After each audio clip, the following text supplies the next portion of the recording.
Professor Ahmed Ismail Samatar ayaa maalintii shalay gelinkii dambe booqasho ku yimid magaalada Berbera ayaa maanta kulan balaaran la qaatay ardayda jaamacadda Golis ee magaalada Berbera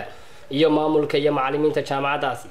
waxa kale oo iyaguna kulankaasi ka soo qayb galay madaxda hay'adaha dawladda ee gobolka Saaxil iyo marti sharaf kale oo badan kulankan oo ku qabsamay hoolka shirarka ee Hotel Mansour Berbera ayaa waxa ugu horeyn kulankaasi ka hadlay gudoomiyaha jaamacadda Golis ee magaalada Berbera Naasir Xaaji Cali Shire oo isagu ku soo dhaweeyay professorka jaamacadda Golis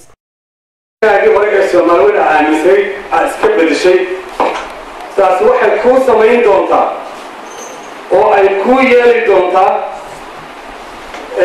caw farabadan iyo dhaliilo iyo hagaagamooyin waxaanu ku dardaarmaynaa inaad u dhawr aragto kuna kalsoonaato inaad leedahay maanta qaranku jecel iyo saaxiibo cusub oo ku garab taagan goor walba iyo meel walba magaalada Berbera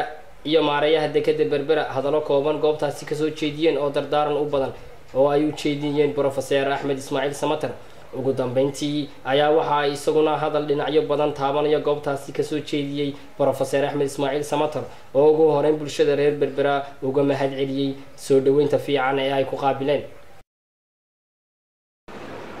شكلكم أنتوا عن كهذا وعن قارئ قفكي دنيسان وحسوسا قفكي الأخير وحسوسا هذا يعني دنيسان ولا الأخير هذا يوتيوب كله لا بلدية عارتكم سكوي كتير أنا واحد من بعض البيت هم على سومالي الآن وحي قصد يعني واحد من كمل بعدي يعني واحد من قصدي البيت أنا عبال فيه غير يسيسو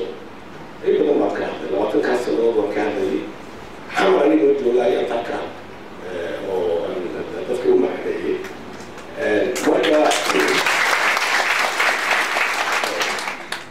وحاي قصتي سوماليلاند تذكيره أدي أن يؤدي سوى أسروا معاينه الطفل كان يسأل وجهته كطفل سيرانا ولا حكمين وضع حكمين مركا وقتها إن محمود عبد الرشيد MG Universal TV Berbera